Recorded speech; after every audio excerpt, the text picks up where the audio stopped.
Assalamualaikum warahmatullahi wabarakatuh.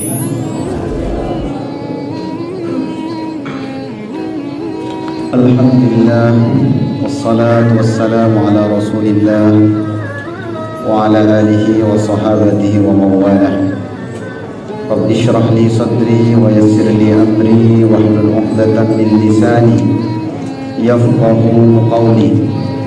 Allahumma arinal haqqa haqqan warzuqna ittiba'ah wa arinal batila batila warzuqna ijtinabah.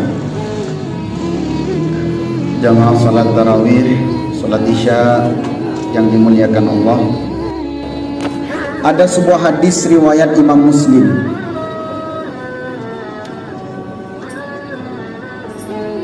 Abu Hurairah radhiyallahu taala anhu menceritakan Rasulullah sallallahu alaihi wasallam bersabda, ayuhibbu ahadukum, sukakah kalian? Apakah kalian akan suka? Idza raja'a ila ahli, jika kalian nanti pulang ke rumah kalian, ayyajida fihi salasa khalifatin, kalian nanti akan menemukan 3 unta, idhamin simanin, untanya gemuk dan dalam keadaan hamil tua. Qulna, lalu kami, kata Abu Hurairah, para sahabat serentak menjawab, na'am, ya Rasulullah. Qala, maka Nabi bersabda, fasalasu ayatin yaqra'u bihinna, 3 ayat yang dibaca ahadukum oleh salah seorang di antara kalian, fi salatihi, di dalam salatnya, khairun lahu min salasi khalifatin idhamin siman, lebih baik daripada 3 unta yang gemuk dan dalam keadaan bunting. Jamaah yang dimuliakan Allah, ini hadis luar biasa, bisyarah bagi kita semua yang suka menjadi makmum ketika imamnya membaca bacaan panjang. Mengapa demikian? Karena nanti kalau kita pulang ke rumah masing-masing, itu di halaman rumah kita ada yang mengikat unta. Oh, di kita mungkin sapi ya. Oh, daerah utara itu ada sapi sono, sudah gemuk, hamil lagi. Jadi sebentar lagi jumlahnya 6. Iya, kalau ndak hamilnya kembar. Berapa itu? Jadi selama ini yang kita inginkan itu persoalan fisik, persoalan duniawi, hal-hal yang kira-kira menurut pandangan dan matematis kita menguntungkan. Tapi ternyata di mata Allah, di mata Rasulullah sallallahu alaihi wasallam, 3 ayat bisa mengalahkan semua yang tergambar di dalam pikiran kita. 3 ayat bisa mengalahkan semua yang menggema di dada-dada kita. 3 ayat. Bayangkan berapa ayat tadi yang dibaca. Maka bapak-bapak yang dimuliakan Allah, kalau imamnya panjang, bersabar. Mudah-mudahan nanti pulang ada yang ngikat sapi di halaman. Nggak usah amin. Karena lebih baik yang ini. Bapak yang dimuliakan Allah, kemudian hadis ini juga memberikan gambaran yang sejelas-jelasnya bagi kita semua bahwa keadaan sahabat dengan kita itu tidak jauh berbeda. Tetapi yang berbeda adalah pandangan mereka di dalam hal ibadah. Buktinya apa? Ketika ditanya oleh Rasulullah, mau ndak kalian kalau pulang ke rumah nanti ada 3 unta? Jawaban mereka apa? Na'am, bala ya Rasulullah, kami mau. Jadi sahabat juga secara manusiawi sama menginginkan harta. Tapi kemudian Rasulullah mengatakan ada yang lebih baik dari itu. Kamu tidak usah ingin itu, kamu harusnya ingin yang ini. Dan ternyata dunia itu di mata Allah Subhanahu wa taala tidak pernah dipuji.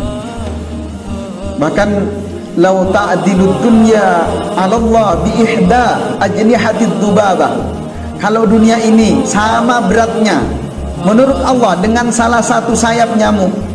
Masaqa fil ardi walau kafiran. Jadi orang kafir tidak mungkin diberikan minum meskipun hanya satu teguk saja.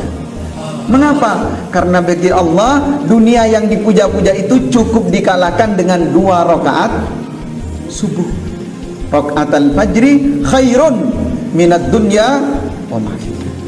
Jadi yang selama ini mohon maaf, sama dengan saya, rezekinya agak sempit, tidak usah terlalu risau. Kita punya 2 rakaat fajar. Selama ini ternaknya tidak banyak, tidak usah risau. Kenapa? Kita punya 3 ekor, setiap kita baca 3 ayat. Kemudian yang ketiga, ini yang penting, ini pandangan fikihnya. Bacaan panjang itu disesuaikan dengan keadaan jamaah. Pertama, kalau jamaahnya belum siap bacaan panjang, belum dijelaskan ayat ini, belum dijelaskan hadis ini, belum dijelaskan beberapa hadis keutamaan bacaan Al-Quran di dalam sholat, maka jangan kemudian kita memaksakan memanjangkan bacaan Al-Quran di dalam sholat. Kalau itu sholat jamaah, apalagi sholat wajib. Mengapa demikian? Karena Rasulullah SAW sebagaimana riwayat Ibnu Mas'ud pernah didatangi seseorang. Qala rajulun ya Rasulullah, ada seorang laki-laki datang menemui Nabi. Inni la ta'akhkhar anis salah fil fajri mimma yutilu bina fulan fiha. Kami tidak datang untuk sholat ya Rasulullah, untuk sholat fajar bersama seseorang yang kalau baca ketika sholat subuh bacaannya panjang. Kami tidak datang. Faghadaba Rasulullah sallallahu alaihi wasallam, maka Rasul marah. Kemudian Ibnu Mas'ud mengatakan, ma ra'aituhu, saya tidak pernah melihat Rasulullah ghadaba fi mawdi'in kana ashaddu minhu yawma idzin. Saya tidak pernah melihat Rasulullah marahnya seperti itu. Jadi ini kata Ibnu Mas'ud. Lalu kemudian summa qala, Rasulullah mengatakan, ya ayyuhan nas, wahai manusia semuanya, inna minkum munaffirin, ada di antara kalian ini yang suka ngusir jamaah. Ada di antara kalian ini yang suka ngusir jamaah. Jamaahnya tidak betah di masjid, tidak betah jadi makmum. Faman ammin nasa falyatajawwaz, maka kalau dia mengimami orang-orang hendaklah diringankan. Fa inna khalfahu dhaif, karena di belakangnya mungkin ada orang yang lemah. Wal kabir, ada orang yang lanjut usia. Wadal hajah, ada pula orang yang punya hajat, dia mungkin mau ke pasar, dia mungkin mau kemana, dan seterusnya. Maka dalam persoalan ini kita dianjurkan memanjangkan sholat itu pertama di dalam sholat sunnah dan ketika sholat dengan orang-orang tertentu. Mengapa? Karena riwayat Hudzaifah ketika menceritakan bagaimana panjangnya sholat Rasulullah itu hanya ada beberapa orang. Dan ketika Rasulullah SAW diadukan oleh salah seorang sahabat, karena ketika Mu'adz bin Jabal mengimami sholat itu bacaannya panjang, dilaporkan. Apa jawaban Rasulullah? Afattanun anta ya Mu'adz, kamu ini mau buat fitnah Mu'adz. Artinya tidak kemudian semua bacaan panjang itu menjadi baik secara pandangan fikih. Dilihat keadaan siapa yang di belakang kita. Ala kulli hal, kalau misalnya kita sholat sendirian di rumah, tirulah Imam Syafi'i misalnya. Bagaimana bacaan Imam Syafi'i ketika bulan Ramadan? Beliau menghatamkan Al-Quran sebanyak 60 kali dan semuanya dibaca di dalam sholat. Itu sulit. Atau mungkin ambil yang di bawahnya. Ada seorang ulama dari kalangan tabi'in bernama Urwah, setiap 3 hari khatam. Semuanya dibaca di dalam sholat. Karena jemaah yang dimuliakan Allah, berbahagialah kalau kita diberikan kelebihan oleh Allah, punya hafalan banyak. Baca di dalam sholat itu baik bagi kita, dan itu akan memberikan keutamaan yang lebih daripada yang lainnya. Apabila tidak, bagaimana Ustaz?